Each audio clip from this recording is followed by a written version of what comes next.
Mobil baru gue dikit loh. Oke. Mobil baru gue cuman apa sih? Iya 2. Apa Yang lain tuh? mobil tua semua. Udah, harta gue sekarang emang lu KPK nanya-nanya gue. Lu sekarang bisa menghipnotis politikus gitu ya. Siapa yang mau lu hipnotis? Kira-kira. Puan Bocorin Maharani. lah, kasih tahu lah. Lu pasti punya ambisi itu kan sebagai seorang yang bisa melakukan hipnotis gitu kan. Masa lu nggak punya sih niat-niat kayak begitu? Arteria Dahlan. Kenapa? Arteria Dahlan. Kenapa Arteria Dahlan? Penasaran. Kenapa penasaran? Oh jangan-jangan dia yang intimidasi lo? Ya? Enggak. Kan ini komisi 3 tuh. Itu gue bilang pasti enggak. Oh pasti enggak. Oke, gimana? Kenapa dia?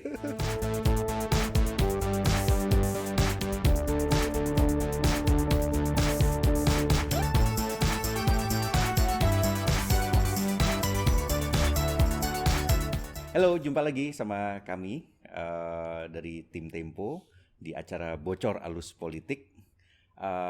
Kita tahu ya, pemilu 2024 ini ya sama dengan pemilu-pemilu sebelumnya. Ada banyak artis yang kemudian menjadi calon legislator atau caleg, dan beberapa partai memang sengaja untuk menarik caleg-caleg ini dari kalangan artis. Nah, di studio ini sudah datang tamu kami, Bang Uya Kuya, Yes. ya kan, alias Surya Utama, ya kan. Contoh manusia yang kurang percaya diri sepertinya harus mengganti nama, ya kan. Tapi gue juga memprotes sama Hussein. Kenapa? Gue mintanya Desi Ratnasari, lo datanginnya dia. Gimana ini ya? Semuanya kita itu. Gue maunya Ali Taher malah kan. Biar tadi tektokan kan. Iya. Nggak, karena kita ini Mas Pram, Iya. kita pengen yang apa namanya yang belum duduk di DPR kita Benar. sini lah. Oke. TDSI kan sudah di DPR. Nah. Kita pengen lihat nanti Kang Uya tuh seperti apa. Betul. Gitu. Oke. Bro, jadi Iya. sebenarnya kenapa lo akhirnya mau masuk ke politik? Bocorin dong. Jawaban serius. Ya, boleh bebas, terserah lo. Mau serius atau bercanda. Ini serius ya. Seriusnya Jadi, gimana? Sebetulnya kalau dibilang politik tuh sesuatu yang sebenarnya nggak jauh dari hidup gue gitu. Gue kuliahnya politik dulu Oke, di UI ya. di UI, sarjana politik. Cuman gue ingat nih waktu gue sidang skripsi, dosen-dosen gue bilang begini, kamu nanti kalau udah lulus mau jadi apa? Gue, wah belum tahu, Bu, Pak. Gue bilang, jangan ke politik ya. Gitu. Kenapa? Wah udah hancur nanti kalau politik. Kamu bercandain itu, karena gue emang waktu di kampus itu apa-apa bercanda. Kayak gue makalah, presentasi makalah tuh gue pasti pakai stand up komedi. Gue pakai gitar dulu depannya. Jadi terus kayak gue bicara soal Saddam Hussein gitu segala macam dulu. Depannya tuh gue pakai karikatur dulu, pakai prolognya komedi dulu. Sampai kalau setiap Uya Kuya dulu presentasi makalah, yang datang tuh bisa orang-orang antar jurusan datang nonton gue Oh ya. presentasi makalah. Makanya dosen-dosen bilangnya bercanda lo gitu. Makanya gue nyeletuk dulu. Iya saya mau jadi artis sinetron gue bilang gitu. Tahun berapa itu? Tahun 99 pas lulus. Oh yaudah itu aja ya, jangan ke politik dulu gitu. Ya siap. Padahal gue belum di TV juga pada saat itu. Ya. Nyeletuk doang gitu. Iya. Bener namanya doa kan ada ucapan ada doa ya. Masuk gue ke TV kan, walaupun bukan artis sinetron. Ya. Udah, tapi itu kata-kata teringat gue terus. Kenapa ya? Gue bilang jangan ke politik gitu kan. Tapi gue ngelihat justru pada berjalannya waktu, kok banyak orang yang partai-partai yang hubungin gue gitu kan. Untuk jadi Siapa aja caleg. partai-partai mana aja tuh hubungin lo? Waduh banyak banget. Oh ya. Banyak Sebutin banget. dong, sebutin. Bocorinnya. Nggak enak lah. Apa lah. Gini. Yang waktu tahun-tahun dulu udah lewat ya. Iya. Itu juga gue nggak tertarik. Tapi yang setahun terakhir ini partai paling besar. Oh, PDIP. PDIP berarti. Terus partai nomor 2 terbesar. Oke, Golkar, Iya. atau Gerindra. Itu kan kata lo ya. Gitu. Ya. Iya. Terus ada partai biru juga. Oke. Sampai akhirnya justru gue teringat kata Mas Eko Patrio 6 tahun yang lalu, dia pernah nawarin, lu mau nggak jadi caleg atau jadi kader partai gitu. Enggak karena bini gue memang ngelarang gue jadi politikus, ngelarang, bener-bener ngelarang. Enggak, no bilang gitu. Nah, tapi setahun terakhir ini kan gue tuh terjerumus dalam podcast gue yang akhirnya ngomongin soal penegakan Politik. hukum. Iya, lo banyak ngomongin soal politik Iya, juga dari kan. awal tahun 2022. Hmm. Dari soal penegakan hukum, dulu gue ngebahas soal lawyer yang lawyer tanda kutip gitu kan. Terus sampai kayak pendidikan ijazah palsu dan lain sebagainya, sampai ke kasus Verdi Sambo tiba-tiba gue kecebur di dalamnya gitu kan. Sampai akhirnya gue dilaporin polisi juga pada saat itu. podcast gue teleponin polisi. Terus sampai akhirnya orang-orang banyak yang ngadu ke gue itu justru orang-orang yang mendapatkan perlakuan atau ketidakadilan dalam penegakan hukum. Curhat lah sama di kepolisian, di pengadilan, di kejaksaan, di penjara gitu kan. Nah, kecebur di situ. Tapi tekanan-tekanan yang masuk ke gue saat gue ngomongin itu banyak gitu kan. Dari orang-orang yang justru ada di dalam lingkungan politik. Ya, termasuk waktu gue ngomongin penjara, ada salah satu orang dari komisi DPR yang berhubungan harus ngomongin itu justru malah negur gue gitu kan. Japri lo, telepon atau gimana? Oh iya dong. Ya, langsung gue bilang, itu kan harusnya tugas lu gitu. Ngapain lu protes? Lu harusnya ngomong gitu. Nah, itulah yang makin membuat yakin bini gue bilang, lu kayaknya harus, lu sekarang kan ngomong cuma bisa bersuara doang nih. Bikin viral, teriak, lu nelponin orang gitu kan.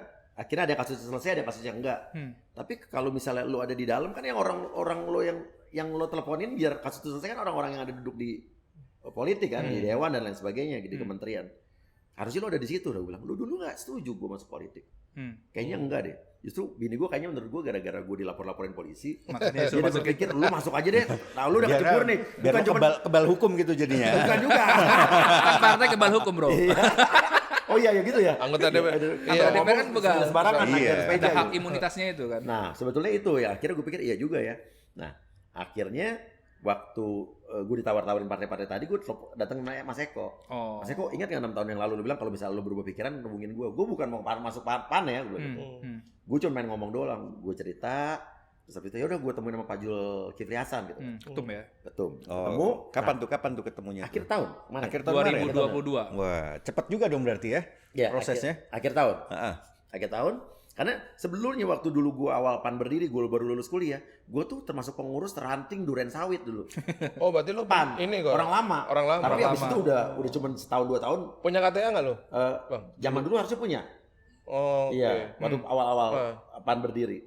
Nah, jadi pas gue ketemu sama ketum, dia lagi rapat nggak resmi lah, sama tim sosmednya, anak buahnya segala macam, sama Pak Viva Yoga juga.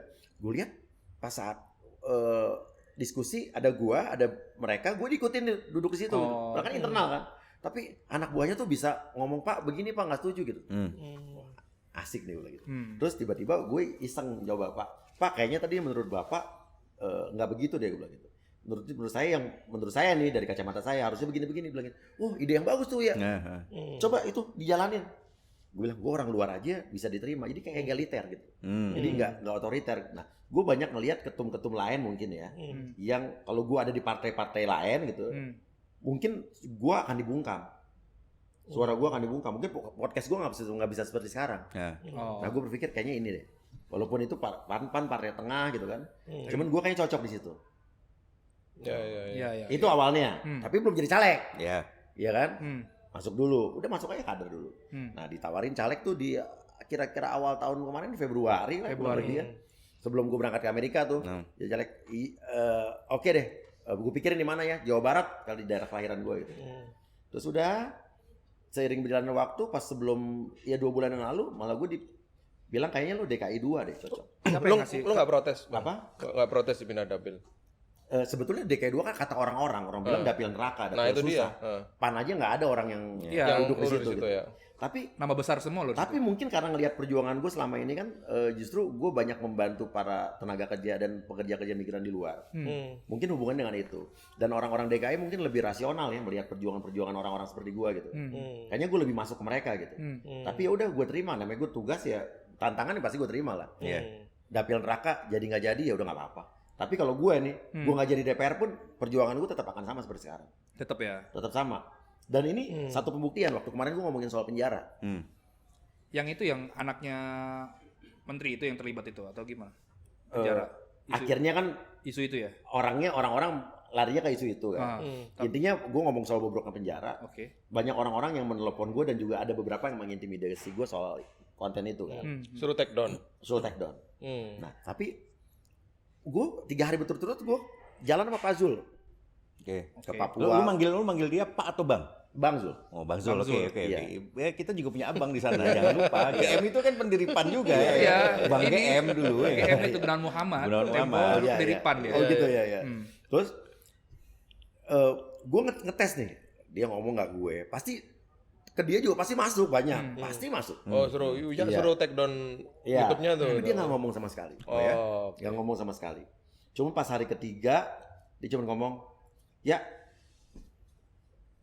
lagi konten ya gitu. Ya udah jalanin aja, tapi lebih hati-hati. Gitu. Dibilang begitu. Tapi udah itu doang. Terus habis itu udah selesai, udah belakang-belakang ini baru Mas Eko bilang, sebetulnya yang nelfon gue banyak, malah gue nggak mau ganggu pikiran lo gitu. Tapi dari luar-luar itu banyak yang nelfon gue justru. Jadi itu adalah pembuktian bahwa suara gue nggak dibungkam. Padahal kan Bang Jul kan bagian dari pemerintah juga.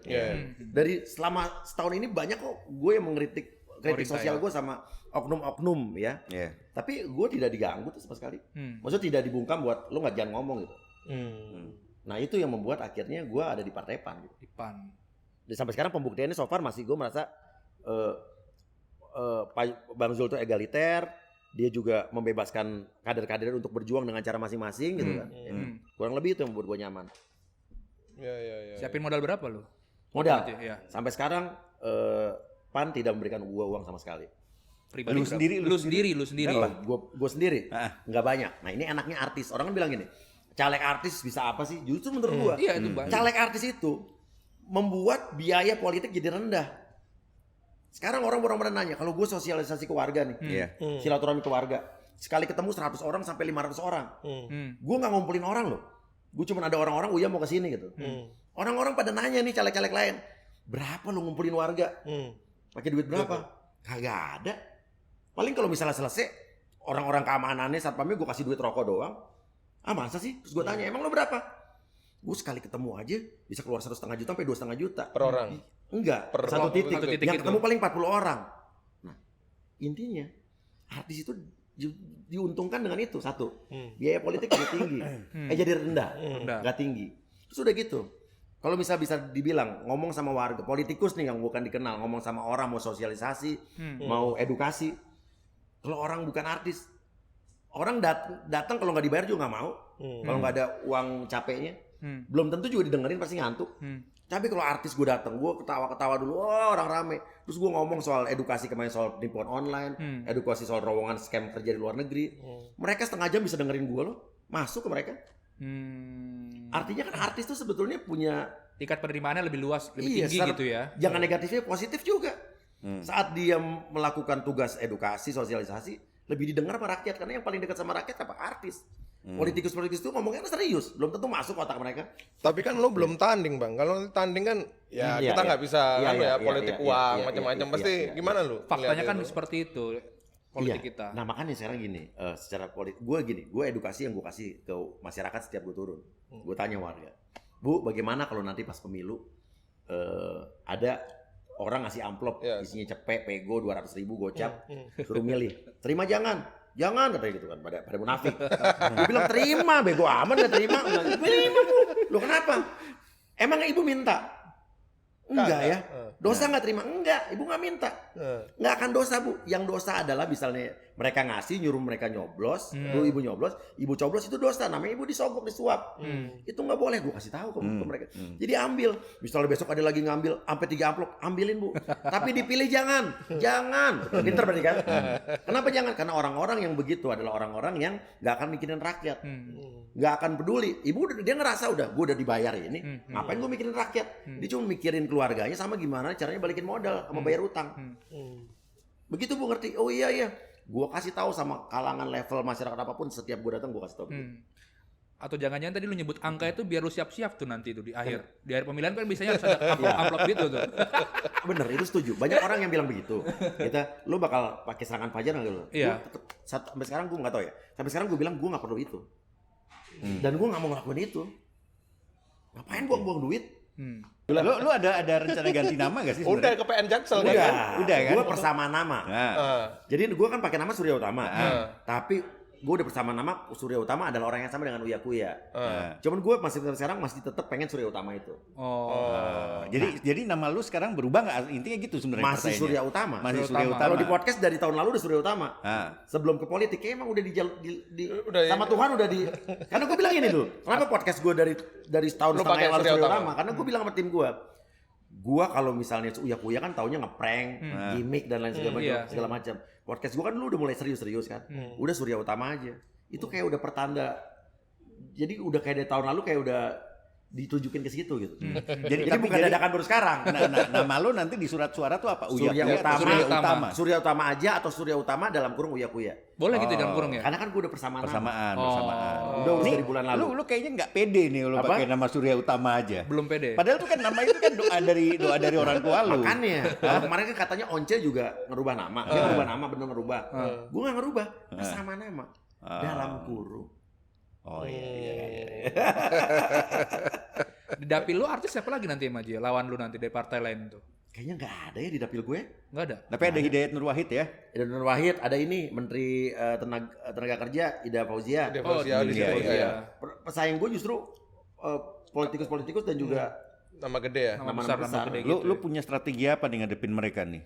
Lu tadi ngakunya nggak ngeluarin duit. Gue masih nggak percaya sih lu nggak akan ngeluarin duit sampai MM-an gitu kan. so far Belum. enggak. Oke, tapi lu nyiapin berapa sebenarnya? Bocorin dong. Gue sampai sekarang nggak nyiapin berapa. Gue nggak tahu beneran serius. Nah, mungkin tapi ada duitnya politik, udah gua nggak siap. Apa? Duitnya udah Ya, siap. kalau emang perlu duit, gue akan jual mobil lah. Oke. Iya kan? Enggak, paling tabungan udah ada, udah Iya. save gitu ya. Tapi itu yang bisa gue pastikan adalah gue nggak akan melakukan politik uang kayak serangan fajar, amplop-amplop tuh enggak. Enggak. Lah berarti lu maju sebenarnya untuk kalah atau untuk menang sih bang? Maksudnya Ya, gimana ya? Untuk berjuang untuk menang. Sekarang ini, lo masih gini, saat lo masih berpikir menang itu harus pakai politik uang, berarti lo masih nggak percaya sama negara kita dong. Tapi faktanya memang begitu gitu loh. Iya fakta, tapi juga banyak orang-orang yang nggak pakai uang bisa menang kok. Nah terus strateginya apa gitu selain mengandalkan Gini, lu sebagai gini. apa public figure gitu ya? Gini, Kan agak repot kalau dan lu pasti kan punya tim kan harus ngeluarin uang juga. Kak. gini. Sekarang setiap gue turun ke masyarakat ya, atau gue nggak usah turun ke masyarakat, gue ke mall segala macam, atau ketemu orang-orang dari kalangan apapun, pasti orang udah tahu kok perjuangan gue selama setahun setengah ini apa. Gue meneriakan soal penegakan hukum, ngebantu orang-orang yang tertindas, orang-orang yang mendapatkan perlakuan tidak adil di bidang hukum. Gue memulangkan TKW-TKW yang terlantar, gue mengadvokasi orang-orang yang kena tipu dan lain sebagainya. Jadi menurut gue sih gini, orang karena dapil gue dapil DKI 2, Jakarta Selatan, Jakarta Pusat dan luar negeri. Mereka adalah orang-orang yang rasional dan realistis. Mereka orang-orang yang kayaknya bukan memilih karena uang. Jadi menurut gue Kelas menengah mereka ya. mereka bisa lihat perjuangan gue kok. Makanya gue bilang orang yang kalian bisa percaya gitu. Menurut gue sih yakin, gue nggak tahu, gue yakin.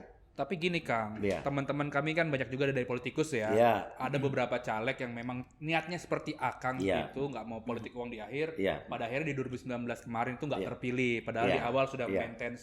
memaintain selalu Iya. main itu dan perlu modal. Dia Iya. bilang, Asen, gue nyesel nggak ikutin saran lu, dia bilang gitu. Iya. Bukan saran bro, ini fakta lapangan lu Iya, gitu. iya, iya, Kalau saran kan iya. bahaya gue Gua nanti denger kayak bilang gitu. gitu. Iya. Kayak gitu Kang.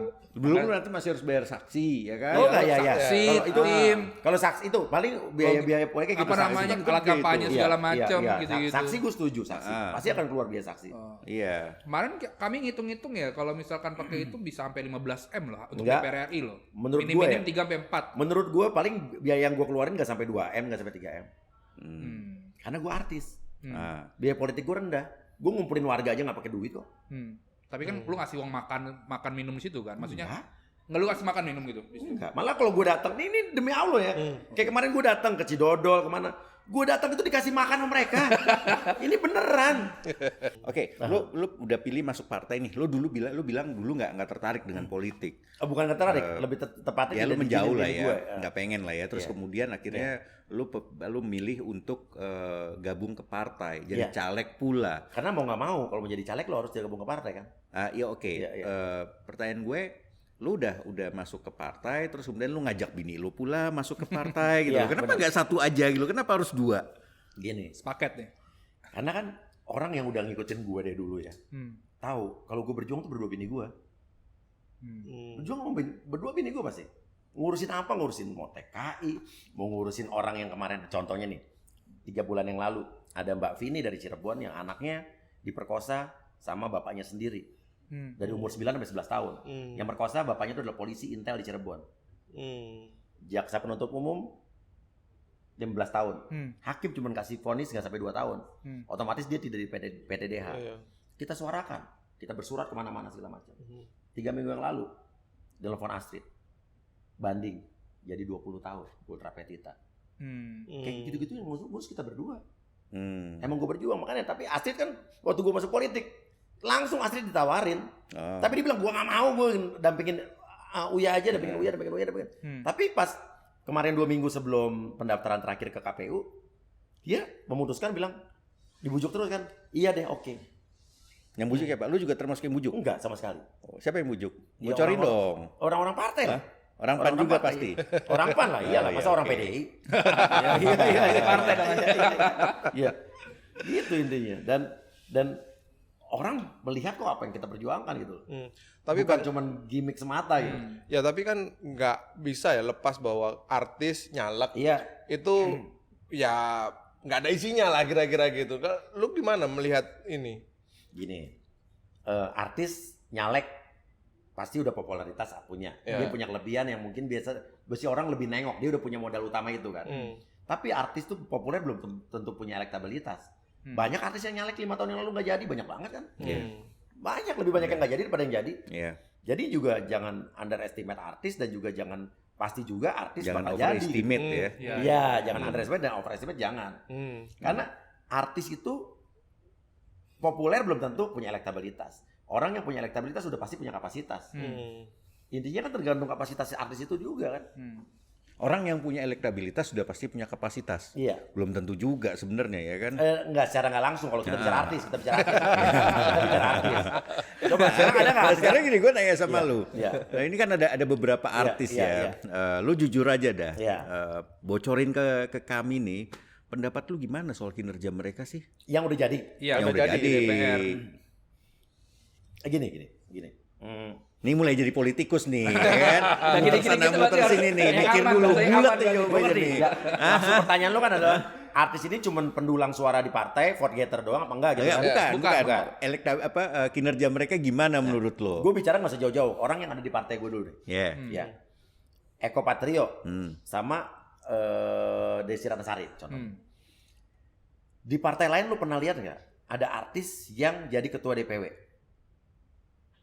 Ya artis pasti cuma jadi vote getter doang. Eko Patrio tuh ketua DPW PAN DKI Jakarta. Desi Ratnasari Jawa Barat. Eko Patrio sebelum Eko duduk di situ, PAN itu DPRD-nya cuma 2 di DKI. Oke. Di DPR RI 0. Iya kan?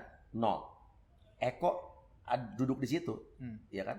Jadi DPW gitu kan. Tapi apa yang dia lakukan? Sekarang DPRD-nya ada 9 kalau nggak salah ya, lupa ingat gue. DPR RI-nya ada 2. Artinya artis juga diberikan kesempatan yang sama kalau di partai gue untuk tetap bisa tampil dan juga bisa melihatkan kinerja dan prestasinya. Prestasi loh, DPW bisa dari nggak ada suara jadi ada suara, dari 2 jadi 9 dan ditempatkan jadi ketua DPW. Di partai lain mah nggak ada artis, paling cuma penghias doang, nggak akan dikasih jabatan-jabatan struktural yang seksi seperti itu kan. Tapi kekritisan mereka artis-artis gitu di DPR. Kita lu juga Untuk perlu menilai legislasi itu dong. maksudnya, Kang. Untuk legislasi ya, memang tidak semua gitu kan. Tidak semua atau hampir semuanya tidak gitu. Tapi menurut gue bukan hanya artis aja sih, kita harus fair ya. Politisi-politisi di DPR kebanyakan yang diem-diem baik emang. Kayak contohnya nih, kayak gue ngomong soal penjara kemarin. Komisi 3 nggak ada yang ngomong tuh. Kayak sekarang soal BTS, iya kan? Mana? Komisi 1 nggak ada ngomong juga. Nggak ada yang ngomong juga. Intinya kan nggak ada yang ngomong. Jadi intinya menurut gue bukan jangan bilang artis doang. Kalau kita bicara sebagian besar, politisi-politisi di DPR juga sekarang banyak yang kalau di atas diem-diem aja kok. Tapi konkret deh Bang, misalnya waktu bahas undang-undang permusikan itu kan. Iya. Banyak banget artis yang menggantungkan harapan ke Anang. ya gitu kan. Ya. Tapi pada akhirnya juga itulah. gitu-gitu Ya kan? juga gitu loh. Iya. Artinya kan ya sama-sama baik gitu loh. Nah sekarang intinya gini deh. Artis-artis atau politik itu jangan bilang artis aja. Politikus-politikus itu sebelum jadi juga apakah mereka bersuara? Sekarang gini, kalau misal lu belum jadi aja lu nggak bersuara, apalagi lu udah jadi kan, pasti kan itu nanti lu akan lebih memikirkan kepentingan partai. Sekarang gue belum jadi, sekarang gue bersuara, gue nggak peduli kok. Walaupun yang dikritik juga adalah pemerintahan yang ada di partai gue juga, gue gue jalan terus. Jadi kalau gue nanti di DPR, lu bicara artis ya, gue tetap akan seperti ini. Justru malah lebih enak. Gue punya hotline, orang curhat ke gue nih, ngadu ke gue. Tapi gue punya kapasitas untuk langsung sebagai siapa tahu orang yang langsung bisa menentukan sesuatu. Langsung punya kebijakan, langsung atau punya telepon orang, telepon ini. Lebih pandang dibanding gue cuma teriak-teriak di podcast doang. Lu mau masuk komisi berapa nanti? Gue udah tahu gue. 9 berarti. Kalau nggak 3, 9. 9 gue ke tenaga kerjaan dan lain sebagainya, 3 ya Komisi Hukum. Komisi hukum. Karena sesuai dengan apa yang gue lakukan lah udah intinya udah kayak digariskan sama Tuhan. Kalau gue terpilih ya itu perjuangan lo di sini gitu. Gak mau komisi apa yang komisi art itu budaya-budaya itu apa? Wisata Komisi wisata? 10. 10 enggak tertarik lo? Enggak tertarik. Jadi menurut gue kalau memang gue juga nanti terpilih jadi DPR RI, kalau partai gue juga bisa melihat perjuangan gue gitu kan, harusnya tahu gue ditempatkan di mana gitu. Berarti lu siap akan bermusuhan dengan 574 anggota DPR nanti kalau misalkan lu jadi? Sekarang aja gue sudah bermusuhan dengan banyak orang. Gue dimusuhin loh. Gue kayak kemarin nih mulangin TKW. Gue dimusuhin. Ada oknum instansi yang musuhin gue kok. Padahal harusnya kan terima kasih sama gue ya. Gue kan bagian dari masyarakat yang pengen ikut bantu. Kayak gue ngurusin kemarin penjara juga gue yang musuhin gue. Pejabat-pejabat yang musuhin gue. Gue ngomongin soal kemarin oknum polisi dan jaksa yang meres ibu pelaku narkoba, gue juga ada yang musuhin gue. Tiap hari gue musuh gue makin banyak kok. Kang, misalkan nih ya, dalam suatu kondisi nih, perintah fraksi A, sementara lu nanti di dalam pengennya B, lu akan tetap teriak atau diam saja? Oh, gue teriak. Kan udah gue lakukan seperti sekarang. Sekarang kan lu belum menjabat apa-apa di legislasi, masih bebas. Iya, karena kan sekarang gini, intinya gini. Gue jadi anggota DPR bukan mau nyari duit gue udah banyak. Lu ngapain jual mobil tadi? Ya maksudnya biar nggak pakai tabungan. Udah izin istri belum? Udah izin istri belum buat jual mobil? Lu kan bilang duit lo banyak. Udah izin istri belum? Sementara anggota DPR tuh kan kita lebih kan banyak lagi minta transparansi kan. Iya. Emangnya harta lu berapa sih sebenarnya? Lu udah LKPN belum? Belum, karena gue bukan pejabat. Iya, perkiraan lu berapa lah? Kan syaratnya nanti itu lo harus daftar lo. Gue punya rumah ada berapa rumah kita, Tri? Sampai lupa 2, sendiri 3, 4. rumahnya. Ada apartemen beberapa. Ada Amerika. Punya mobil banyak. Butut-butut semua tua-tua. Mobil baru gue dikit loh. Oke. Mobil baru gue cuman apa sih? Iya 2. Yang lain mobil tua semua.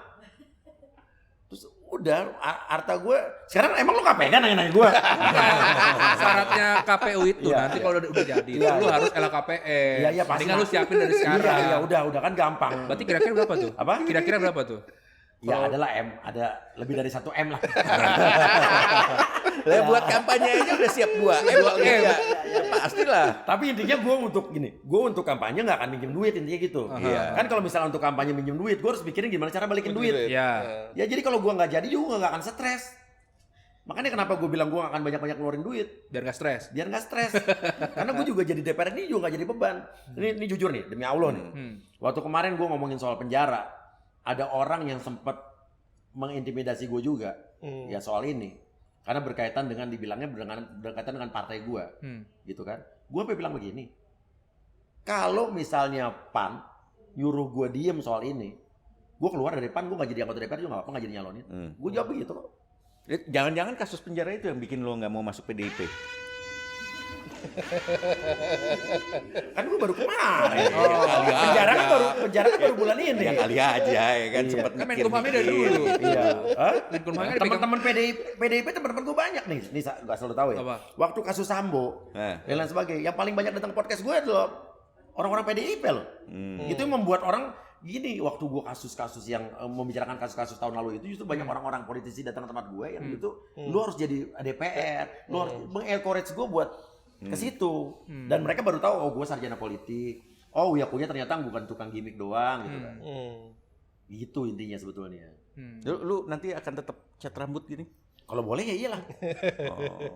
Kalau nggak boleh lu warnanya bukan sama tuh. Mirip-mirip tuh. Itu iya emang nggak boleh cat rambut deh. Ya boleh aja lah. Kalau nggak boleh lu akan tetap cat rambut juga kan? Pasti kan? Iyalah. Cuman gue nggak akan bilang gini, kalau nggak boleh cat rambut, saya tidak akan mengundurkan diri jadi DPR. Kan bisa pakai wig. Cat ini menentukan partainya atau gimana? itu biru. Ini biru deh. Biru itu. Kemarin sempat hijau. Waduh. Iya, sempat hijau. Kira-kira lu akan pakai merah nggak? Kira-kira di rambut lu akan pakai merah nggak? Bisa jadi. Bisa jadi. Tapi ini bedanya podcast gue sama orang. Sekarang kebanyakan media-media yang sudah jadi kepentingan politik partisan ya. Media yang udah berpolitik ya, karena pemiliknya juga punya partai gitu ya. Lo percaya sama gue? Waktu kemarin gue masuk PAN, berapa program TV gue mau syuting dibatalin di hari H juga ada. Karena gue di PAN. Tapi di podcast gue, semua politisi manapun, mau caleg-caleg manapun, kalau duduk di gue promosi ini caleg. Kayak kemarin waktu kasus yang perebutan tanah di Aceh, yang ngomong di gue orang PDIP, satunya caleg DPR RI, dari PDIP kan, silakan promo. Gue berjuang TKW sama Irma Huta Barat, caleg PSI, silakan promo. Kemarin gue ngomongin soal moratorium tenaga kerjaan sama Partai Gerindra, Indonesian Audit Quotes.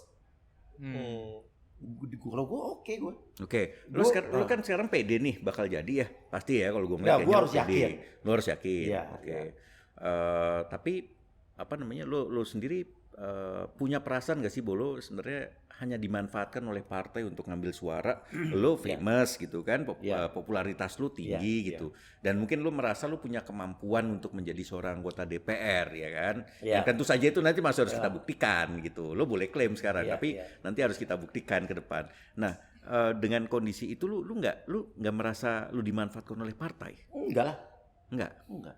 Apalagi kan ada kesan ya, PAN itu ya ada banyak orang mencelah PAN gitu ya, partai artis nasional gitu. Gimana pendapat lo? Enggak, gini. Masalah manfaat benefit gitu ya. Menurut gue ini masalah simbiosis mutualisme itu selagi itu positif nggak ada masalah. Ya pasti gini, partai butuh orang-orang, bukan hanya artis aja. Ini kan hanya artis yang disorot karena artis kan. Pasti partai juga butuh orang-orang yang bisa mendulang suara benar. Tapi kan bukan hanya artis. Dia juga ada politisi-politisi atau pejabat-pejabat publik yang punya nama juga gitu kan. Nah, jadi itu memang tidak bisa kita pungkirin. Tapi kita untuk masuk jadi DPR RI juga butuh partai untuk kendaraan. Iya kan? Jadi menurut gua lebih tepatnya mengatakan begini. Kita saling membutuhkan, tapi kita tidak saling memanfaatkan dalam arti kata yang negatif. Kalau gue tidak merasa dimanfaatkan oleh partai kok. Tapi kalau akhirnya partai terbantu, misalnya PAN juga ada terbantu atau naik surveinya gara-gara ada andil gue walaupun sedikit, ya juga gue tidak harus hitung-hitungan tuh gara-gara gue, enggak. Emang itu tugas kita juga. Itu tugas kita juga untuk membesarkan partai kan.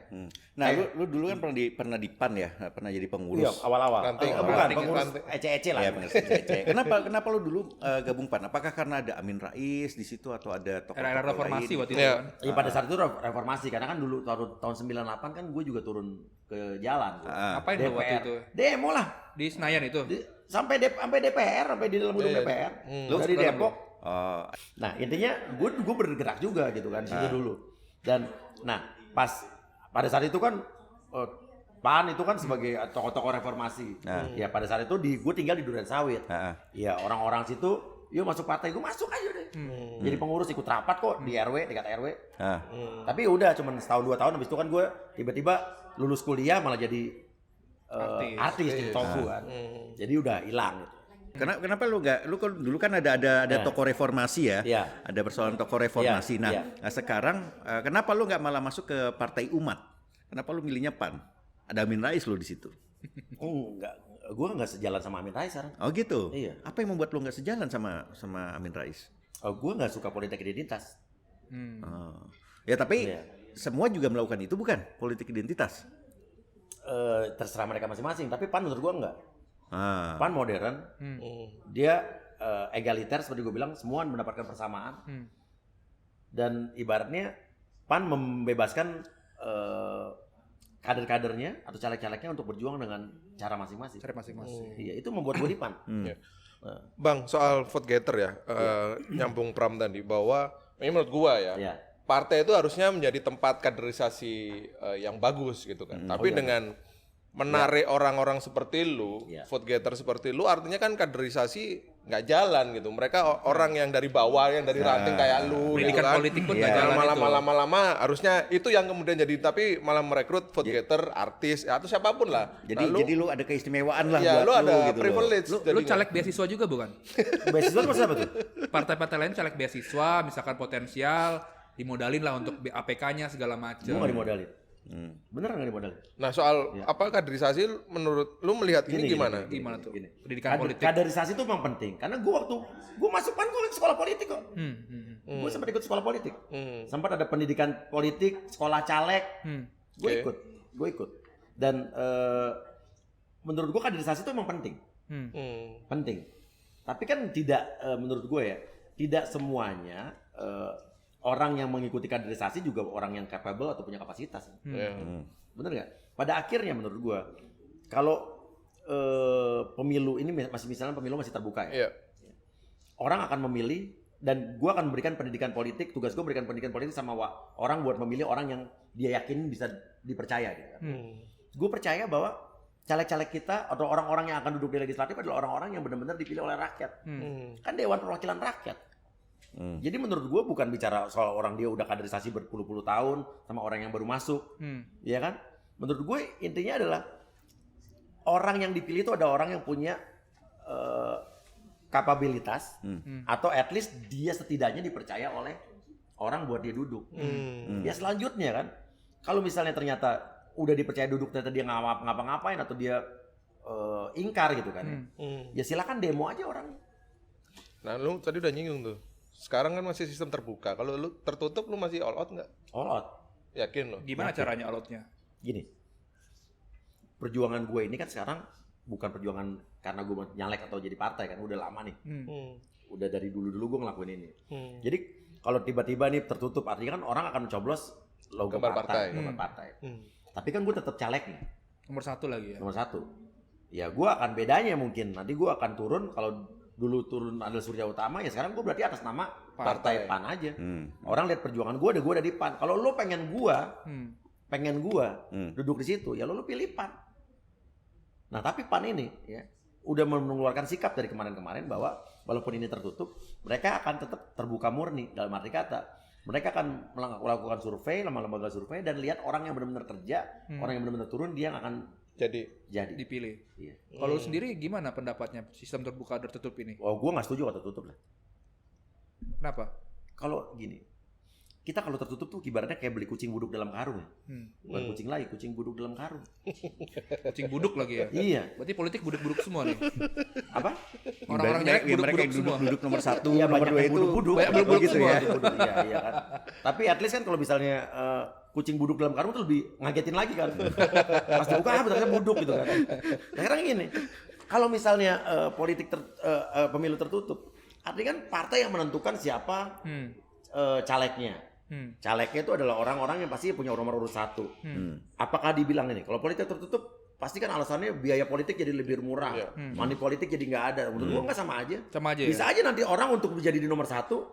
Ya orang ngeluarin duit untuk bayar gue di situ. Transaksinya di internal partai. Gitu. Internal partai. Jadi menurut gue nggak relevan juga dibilang money politik jadi rendah, nggak.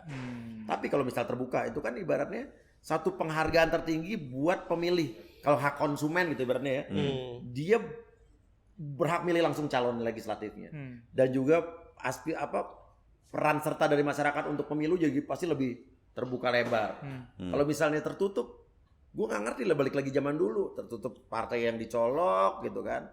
Karena gue juga baru ngikutin pemilu tertutup kayak cuma sekali deh. Yang zaman dulu partai baru cuma sekali sih gue ya. 99. Jadi gue juga lupa ingat. Tapi kan kita nggak tahu siapa caleg-caleg yang di atas. Partai yang nentuin.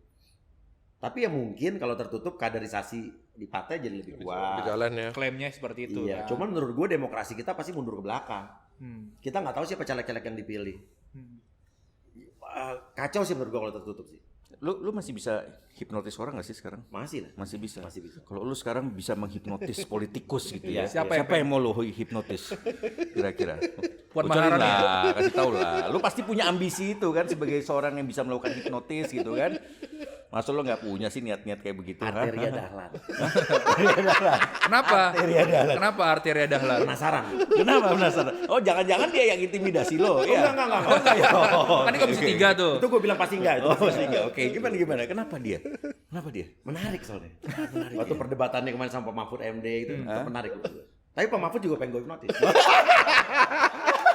karena Pak Mahfud tuh kemarin waktu kasus BTS ini kenapa tiba-tiba ngerem mendadak? Gue penasaran juga. Terus kalau udah lu hipnotis mau lu bikin apa dia? Pengen nanya apa? Begini kenapa begitu? Kalau itu mah nggak perlu hipnotis. Kalau gitu mah nggak perlu hipnotis. Nggak keluar semua kan? Keluar semua. Ya keluar semua ya. Tapi itu beneran gak sih hipnotis lu? Yang apa nih? Kalau apa? Hipnotis lu? Hipnotis itu bener. Beneran? Tapi kalau dibicara hipnotis gue dia hiburan, ada yang beneran, ada yang gue setting. Untuk hiburan kan. Tapi orang dihipnotis, nggak semua orang bisa dihipnotis juga. Kalau lu nggak mau ya nggak akan bisa. Kalau Arteria Dahlan, Pak Mahfud bisa nggak lu hipnotis? Kira-kira tuh orang bisa? Nggak tahu. Cuman gue takutnya kalau misalnya gue di gedung DPR gitu kan, gue takut disangka gue tiap hari ngerjainnya hipnotis orang. pada tidur gitu kan. Oh iya. Berarti kali ada anggota DPR, wah ini salahnya Uya nih. Jadi mereka bilang karena dihipnotis gitu ya. Kenapa lu nggak milih hipnotis presiden? Apa? Kenapa lu nggak milih hipnotis presiden? Kalau itu menarik sebenarnya, cuman gue takut ngomongin tadi. Oh gitu ya. Tapi itu kan bisa ya, lu bikin dia mengontrol dia bisa dari situ ya? Bisa.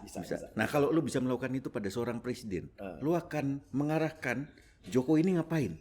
Yang konkret, jangan ngawang-ngawang. Oke, kalau misalnya bisa hipnotis presiden, lakukan, jalankan apapun keputusan yang benar-benar lo mau.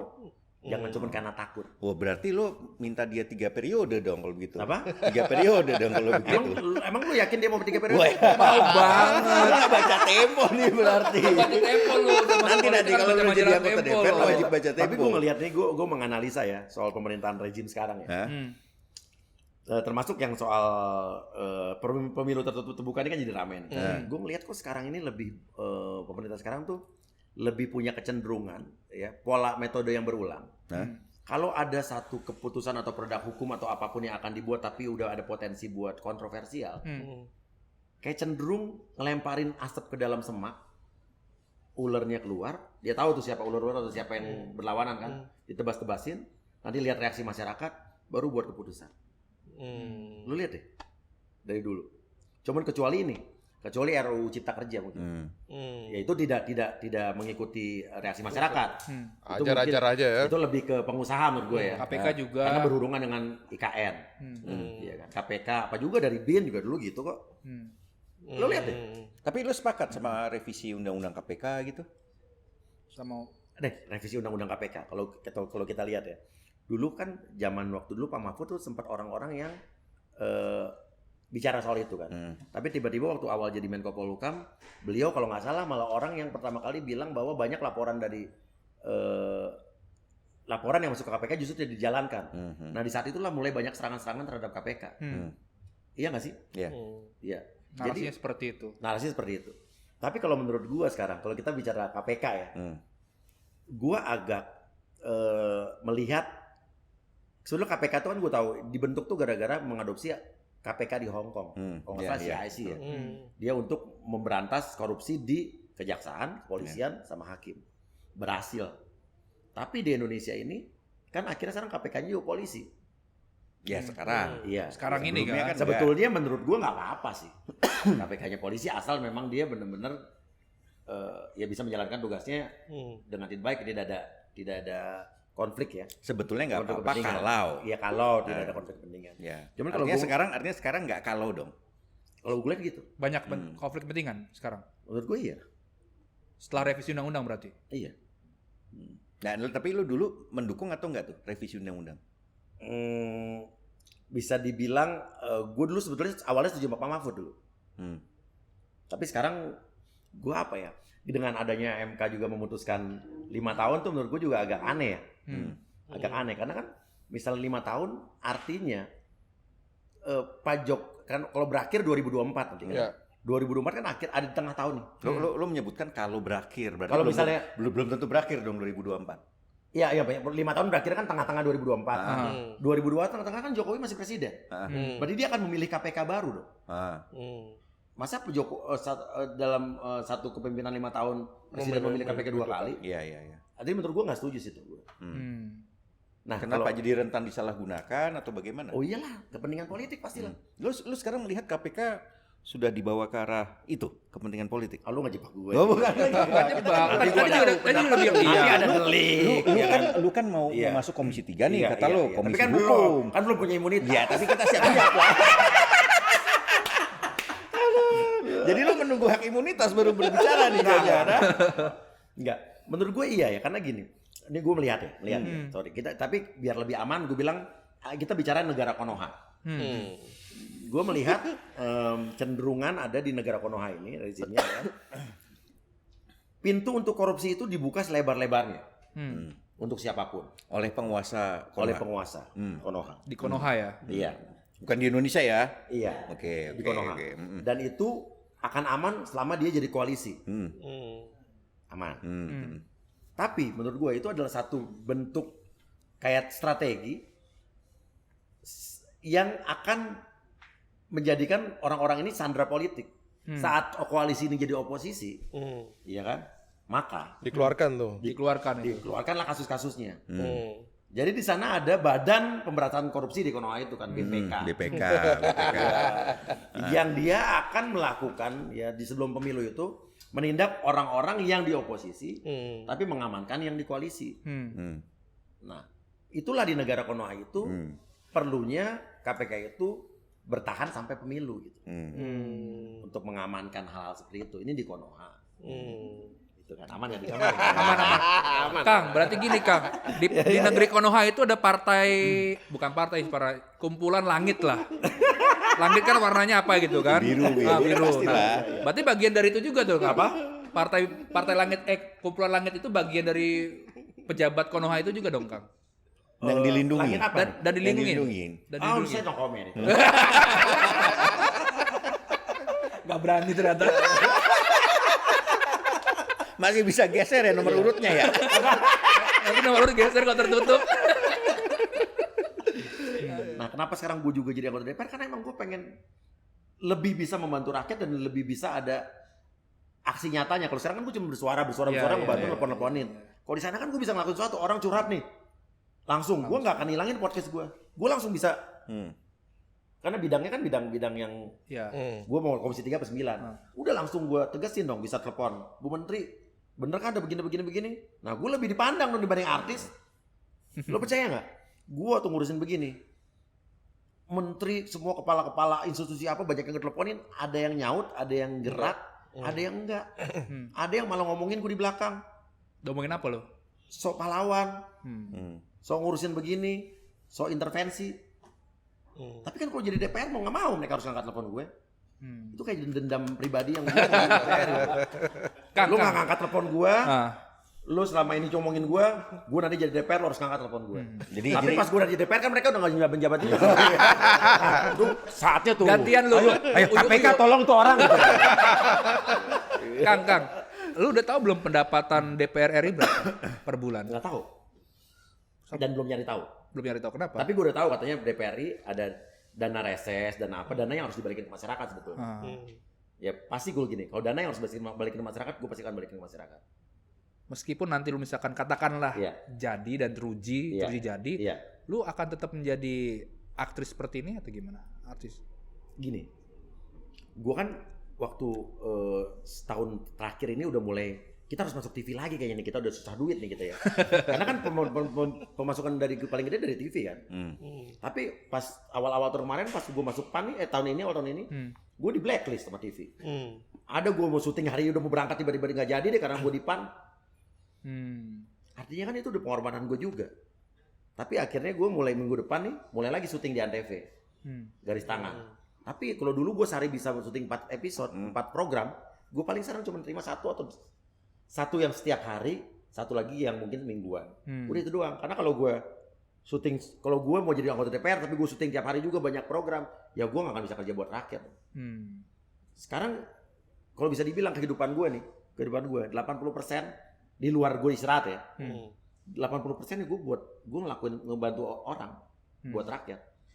Via podcast lu itu ya? Via podcast dan juga gue turun-turun ke, lo boleh gak percaya, kesaksian warga yang udah sering gue bantu. Gue KTP aja ada yang gue urusin kok. Orang punya nick double, terus ngurus KTP setahun, gue anterin ke kelurahan. Ini emang karena gara-gara lu nggak dapet tayang di TV, makanya semua lu kerjain. Tapi lu palu gada ya? Tapi sampai lu kayak freelancer juga dong. Bini gue bulan lalu pernah marahin gue. Kenapa? Karena gue terlalu over katanya. Terlalu over sampai jam 2-3 pagi gue bisa balasin DM orang. Sampai gue pernah kena mental trap. Jadi gue pernah waktu ngebalasin DM orang adu ke gue tuh gue tegang, gue nggak bisa ngapa-ngapain, sampai kaki-kaki tegang tuh, kesel gitu. Empati trap. Ada ya itu ya? Iya, jadi gue baru tanya ternyata itu empati trap. Jadi gue terlalu empati berlebihan, gue nggak bisa ngapa-ngapain, nggak bisa nolong semua, terus gue kejang gitu loh. Nggak kejang, tegang. Kayak semua kayak kaku semua gitu. Terus bini gue bilang, lo lebih tenang, kan nggak semua orang juga, nggak semua juga bisa lo bantu. Yang prioritas aja gitu. Kita tahu ya ada banyak artis gitu di DPR dan dulu bahkan ya kan artis-artis ini nih menjadi agen dari penerimaan uang. Agen penerimaan uang maksudnya? Iya, lo tau lah yang terima duit. Tiru bayar. Korupsinya ya, kita ada beberapa kasus ya yang malaikat sondah gitu itu kan. Itulah. Nah, lu nggak takut tuh dijadiin agen nih supaya nggak terlalu dicurigain gitu? Andai kalau misalkan lu jadi nanti. Ya sekarang serang aja yang gue suarakan gue money laundry, TPPU. Masa gue ngelakuin itu? Maksudnya sih enggak ya. Tiba-tiba nanti di depan lu ada duit triliunan kan mungkin bisa beda lagi. Kayaknya enggak ya. Enggak, kayaknya enggak. Kenapa kayaknya? Berarti lu belum yakin kalau kayaknya. Bukan memang enggak, karena gini, gue udah diskusi sama bini gue. Kalau misalnya gini, kayak bini kita diskusi kan, gue masuk DPR pertama kali kan gue yang memutuskan kan. Gue bilang bahwa tolong ingetin gue dan gue nggak akan melakukan itu, karena gue takut di penjara sih, takut korupsi. Tapi waktu bini gue kakek nyalon DPRD, gue ingetin dia berkali-kali, nanti lu jangan macam-macam ya. Gue udah percaya sama diri gue, tapi sama bini gue, lu nggak percaya sama gue? Enggak, gue orangnya kadang-kadang gue orangnya terlalu gini, gue percaya diri gue sendiri, tapi gue tidak gampang percaya sama orang. Masuk bini gue aja gue bilang gue nasihin berapa kali-kali, kalau nggak jangan. Jadi gue kayaknya bukan kayaknya ya. Karena gue kalau bilang pasti tuh gue terlalu takabur ya. Tapi gue enggak. Tapi lu sendiri merasa udah selesai dengan hidup lu nggak sih, Bang? Udah, justru gini. Kenapa gue nyuruh jadi anggota DPR? Karena gue nggak ada lagi, gue nggak nyari lagi duit. Gitu. Oh, jadi lu iseng-iseng aja nih jadi anggota DPR berarti ya? Bukan gitu. Kalau gue masih belum selesai sama hidup gue, jadi anggota DPR itu kan nyusahin justru. Kalau jadi anggota DPR yang benar ya, lu mesti ngurusin rakyat, lu mesti buat undang-undang, lu mesti pengawasan, lu mesti anggaran kalau kerjanya benar ya. Lu kerja bener. Sementara gue kalau di artis kan, gue bisa syuting pagi, tidur dulu, syuting lagi siang, tidur dulu. Kalau gue mau libur bisa libur sebulan, di anggota DPR mana bisa. Jadi kalau misalnya bilang udah selesai dengan hidup gue, udah selesai dengan urusan duit dan materi. Gini, mungkin lo nganggap gue pembicaraan itu juga klise. Sakit COVID itu yang merubah hidup gue kemarin Lede gitu. I'm done. Dalam kata gue nggak nyari duit lagi udah. Lu nggak mau jadi menteri aja nanti? Mau. Daripada jadi mau. Okay. Kenapa lu mau naik apa? Mau di depan ada ngiyung gitu atau gimana? Kenapa lu pengen jadi menteri? Gue pengen jadi menteri tenaga kerja. Oke. Karena masih ada banyak concern gue terhadap. Kenapa nggak jadi kepala BP2MI aja? Kan ngurusin kerja migran itu. Iya, menteri tenaga kerja aja deh. Karena kan ini kalau ngomong soal moratorium panjang lebar ya. Menteri tenaga kerja atau Menko Polhukam. Wah, tinggi banget lu. Pengen hipnotis Mahfud MD ya nggak? Iya. Tapi bukan ditanya itu. Jadi menteri berhubungan dengan kebudayaan segala macam bukan. Gue justru nggak ke situ lagi. Menko Polhukam atau tenaga kerja udah gitu aja. Iya. Berarti nanti kalau Prof Mahfud dihipnotis, Pak, gantian saya duduk situ dulu ya. Oke. Gue mau nanya sedikit nih. Boleh dong, sedikit yang banyak dong. Gua. Cukup. Gue mau ngajuin pilihan dan lu harus langsung jawab. Ya. Anies atau Ganjar? Nah, lu lama nih. Oke. Ganjar atau Prabowo? Prabowo atau Anies? Prabowo. Oh, kenapa Prabowo? Jujur ya, tiga-tiganya sudah gue gak ada yang serap. Oh, lo gak ada yang serap sama tiga-tiganya? Iya, cuman kalau harus pilih gue harus pilih. Ini karena partai lo atau karena... bukan, partai gue sekarang belum tahu kemana. Kalau partai lo ke Ganjar gimana? Apa? Kalau partai lo ke Ganjar gimana? Iya, gue tetap milih Prabowo. Kan milih kan anak gue. Hak pilih. Iya, kalau milih kan? Iya. Tapi kalau suruh kampanyein? Apa? Kalau suruh kampanyein? Suruh jadi juru bicara? Pusing. Gue akan bilang sama partai gue. Apa? Gue akan kampanyein partai PAN ini bener-bener segenap daya upaya gue akan gue jungkir balik boleh deh. Tapi kalau misalnya presiden nggak sesuai, jangan suruh gue kampanye. Pasti partai gue menurut gue. Karena kan gue bilang egaliter. Iya, karena lu juga punya suara banyak nantinya kan. Kalau lu ngancem mereka mana berani mereka. Tapi bisa berubah kalau tiba-tiba Pak Ganjar bisa menunjukkan sesuatu yang bisa gue berubah, bisa jadi ke Ganjar. Anies pun, kalau tiba-tiba ada suatu gebrakan dia yang bisa membuat gue percaya, gue bisa ke Anies. Anies nggak cukup bagus menurut lo di Jakarta? So far menurut gue belum. Atau karena apa? Tudingan ada politik identitas gitu atau gimana? Tadi lu di awal sempat ngomong lu nggak suka itu salah satunya ya. Tapi menurut gue lebih ke kinerja ya. Ya kalau Jawa Tengah Ganjar kan tingkat kemiskinan juga masih kecil. Kalau Prabowo mungkin gue lebih ke pengalamannya ya. Apa tuh pengalaman apa? Pengalaman sebagai negarawan di sini lah ya. Dalam arti kata gue masih percaya bahwa kayaknya negara kita perlu dipimpin oleh orang yang tegas. Dan untuk mendisiplinkan banyak-banyak orang. Tapi background dia sebagai bagian dari Orde Baru dengan segala rekam jejaknya. Makanya gue bilang kan gue sebetulnya nggak ada yang serak. Gak ada yang serak ya. Tapi kalau harus milih, soal HAM segala macam juga jadi concern gue. Cuman kalau misalnya harus milih, mau nggak mau gue so far sampai sekarang ini detik ini dia. Tapi 2 bulan lagi bisa jadi berubah, bukan karena hasil survei ya. Karena gue orangnya realistis dan juga objektif. Kalau tiba-tiba bisa jadi gue milih Anies kalau emang dia. Tapi bukan karena partai gue ya. Kalau gue karena pribadi, kalau gue ngelihat emang dia bisa membuktikan dan meyakinkan gue, ya gue akan pilih dia gitu aja. Emang menurut lo prestasinya Prabowo itu apa sih?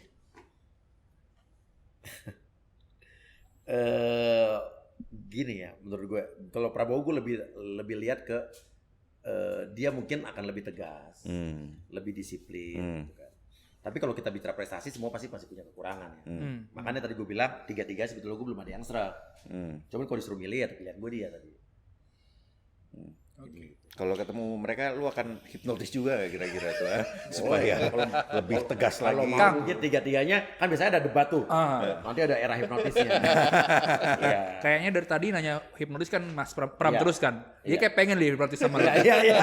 Habis itu hipnotis aja. Apa sekarang? Kita bikin sesi berikutnya.